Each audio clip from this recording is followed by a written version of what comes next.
Assalamualaikum warahmatullahi wabarakatuh. Alhamdulillahirabbil alamin.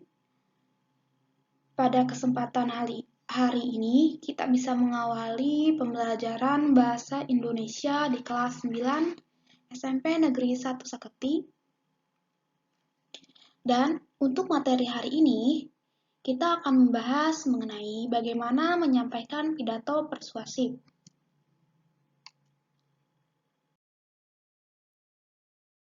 Ya, sebelum kita melanjutkan ke tahap pemaparan materi, Ibu akan membacakan terlebih dahulu kompetensi dasar dalam materi hari ini.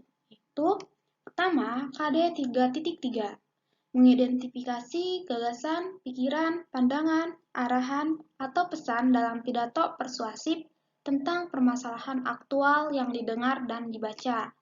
Dan KD 4.3 mengidentifikasi gagasan, pikiran, pandangan, arahan, atau pesan dalam pidato persuasif tentang permasalahan aktual yang didengar dan dibaca. Selanjutnya, kita sudah mengetahui bagaimana kompetensi dasarnya dan tujuan dari pembelajaran kali ini. 1. Menjelaskan pengertian teks pidato. 2. Untuk menganalisis gagasan, pandangan, arahan, atau pesan dalam pidato. Serta 3. Membuat gagasan, pandangan, arahan, atau pesan dalam pidato, lingkungan hidup, kondisi sosial, atau keragaman budaya yang didengar. Lalu, bagaimana itu namanya pidato persuasif? Kalian tahu apa itu pidato persuasif? Oke. Jadi kalian belum tahu ya pidato persuasif itu seperti apa? Atau mungkin sudah ada gambaran bagaimana pidato persuasif? Jika belum, maka Ibu akan membahasnya dalam tayangan berikut ini. Tapi sebelum kita melanjutkan ke tahap pengertian dari pidato persuasif sendiri, kita harus tahu dulu apa itu dari eksposisi atau tipe eksposisi ya. Nah, untuk tipe eksposisi ini terbagi menjadi 3 bagian. Yang pertama, eksposisi yang dapat mengubah sikap orang atau mengubah pandangan orang tentang suatu hal. Contohnya, editorial, surat kabar, media cetak, pidato politik. Nah, ini merupakan contoh dari eksposisi yang dapat mengubah sikap orang atau mengubah sikap pandangan karena melihat atau membaca dari surat kabar, isi dari surat kabar, media cetak, pidato, ataupun mendengarkan dari pidato politik.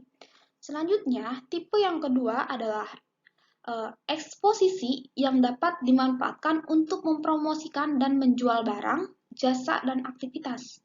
Artinya, eksposisi di sini itu bisa membuat suatu daya jual. Contohnya, di iklan dan poster ya, salah satunya adalah 10 langkah memiliki tubuh indah. Nah, ini merupakan cara suatu untuk mempromosikan barang atau jasa ya, supaya orang-orang bisa tertarik terhadap barang tersebut. Oke. Selanjutnya, tahap yang ketiga adalah tipe eksposisi yang ketiga adalah eksposisi yang dapat digunakan untuk membela suatu kasus. Nah, contohnya, selamatkan terumbu karang sekarang. Suatu kasus berarti di contoh ini kasusnya adalah tentang terumbu karang. Kasus terumbu karang yang semakin terumbu karang itu semakin rusak atau lingkungan yang mulai tercemar sehingga mengakibatkan terumbu karang itu rusak ya. Sekarang.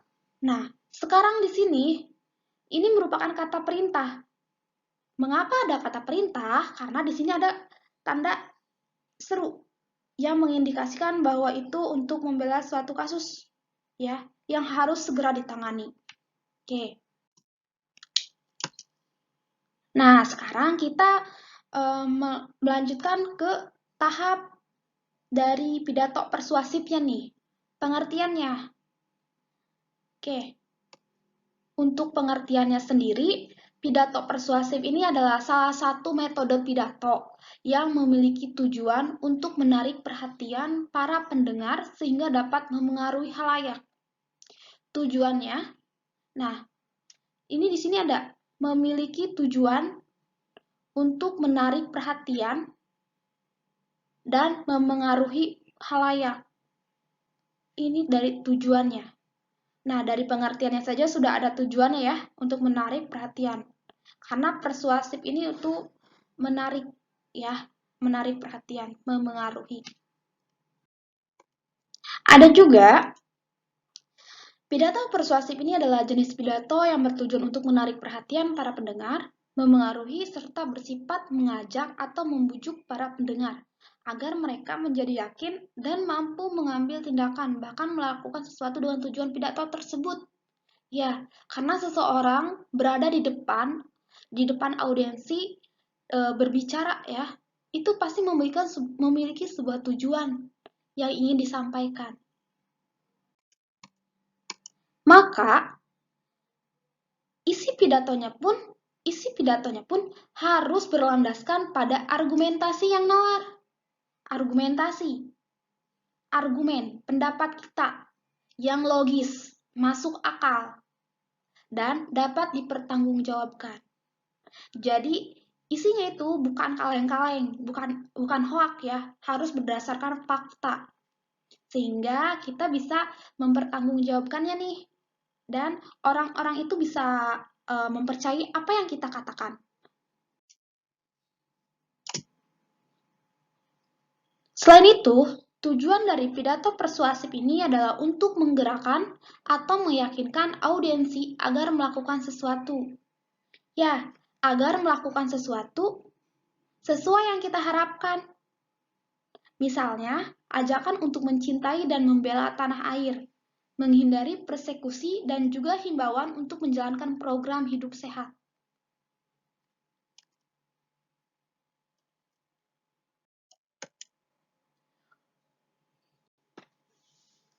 Untuk metode pidato persuasif sendiri, ini terdiri dari 4 ya. Ada 4 metode yang biasa kita ketahui. Pertama adalah metode impromptu.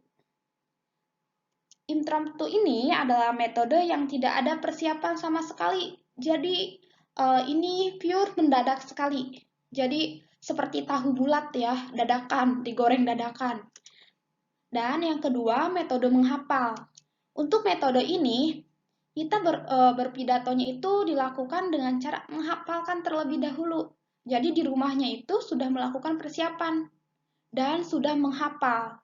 Tetapi untuk metode menghafal ini, apabila kita ketika berpidato di depan dan tiba-tiba kita blank terhadap hafalan kita, itu kebanyakan atau ini suka blank dan acak-acakan. Nah, itu untuk metode menghafal ya, kekurangannya. Jadi kalau misalkan sudah ada yang lupa, nah itu suka kemana-mana. Jadi suka berantakan. Yang ketiga, itu metode naskah, di mana metode ini dilakukan dengan cara membaca teks. Jadi kita sudah mempersiapkan dulu teks yang akan kita bacakan nanti, ya. Jadi kita berpidatonya itu menggunakan teks di depan itu, membacakan saja. Biasanya yang menggunakan pidato dengan metode naskah ini presiden ya suka dibawa tuh teks pidato kenegaraannya itu suka membawa pidato yang dari kertas tuh sudah disiapkan. Nah, keempat itu ekstemporan. Artinya, metode berpidato ini terlebih dahulu mengenal garis-garis besarnya. garis-garis besar pidato yang akan disampaikan. Maksudnya, kita membuat terlebih dahulu poin-poin pentingnya. Disiapkan dulu poin pentingnya apa. Lalu ketika kita berbicara di depan, ataupun kita berpidato, nah poin besarnya ini atau garis besarnya ini nanti kita akan kembangkan. Nah, itu untuk extemporan.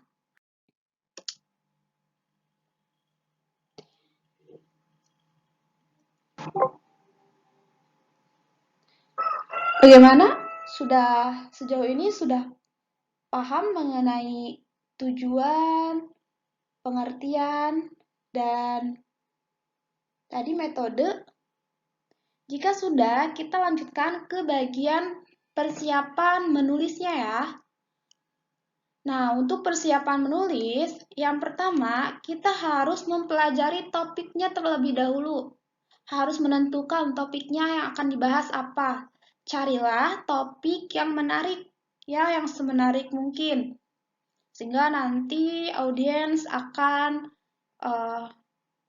merasa, ih, ini kok pidatonya bagus ya, seperti itu.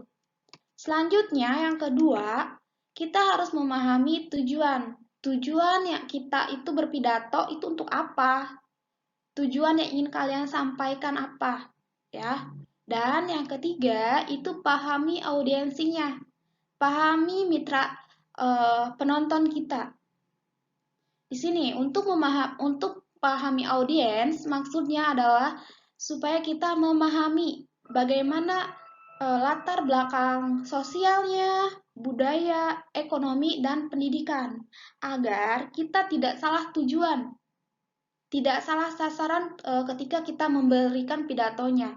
Jangan sampai kita memberikan pidato di sekolah yang ruang lingkupnya adalah siswa pelajar, tapi kita memberikan contoh berpidato yang tidak sesuai untuk sekolah. Semisal tentang pemilihan lurah. Nah, seharusnya pemilihan kepala lurah atau kepala desa itu kita adakan di lingkungan masyarakat, ya, bukan di sekolah. Nah, itu untuk memahami audiensinya, situasi dan kondisinya. Setelah persiapan, maka kita selanjutnya adalah mengetahui bagaimana cara memersuasi. Nah, caranya itu ada 3. Pertama, etika. Etika ini digunakan pendekatan etika ya. Nah, etika, sopan santun. Sopan santun. Ketika kita berbicara juga kita harus memerhatikan ini, etikanya. Berbicara terhadap orang dewasa, sebaya, dan di bawah kita, ya. Lalu yang kedua ada emosi. Maksudnya di sini, bagaimana cara kita menggugah perasaan audiens. Ketika kita berpidato tentang perjuangan, misalkan proklamasi, nah di situ intonasi kita, perasaan kita itu harus bersemangat. Jangan sampai kita berpidato mengenai 17 Agustus, tetapi emosi kitanya seperti orang yang sedih. Nah, itu tidak baik. Jadi harus disesuaikan dengan situasinya, ya. Dan yang ketiga adalah logika. Logika di sini seperti yang sudah dijelaskan di awal yaitu harus masuk akal, ya. Ini harus masuk akal. Jangan fiktif atau berdasarkan hayalan kalian, imajinasi.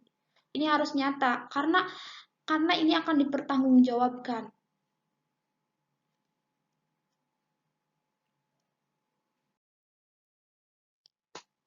Coba kalian perhatikan terlebih dahulu, ini ada penggalan contoh dari teks pidato persuasif ya.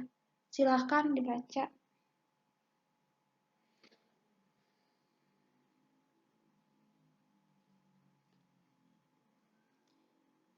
Jika sudah, kita lanjutkan lagi ke ini ada tugas minggu ke-1 dan tugas minggu kedua. Tapi Ibu akan memberikan tugas minggu ke-1, kalian isi yang 3 ini ya. Dan nanti dikerjakan di buku latihan bahasa Indonesia. Untuk tugas minggu kedua nanti akan Ibu berikan, tapi bukan di kesempatan selanjutnya. Oke, terima kasih. Silakan apabila ada yang ingin ditanyakan, kalian bisa mengirimkan di komen ataupun di WhatsApp grup. Terima kasih. Assalamualaikum warahmatullahi wabarakatuh. Sampai bertemu di pembelajaran selanjutnya.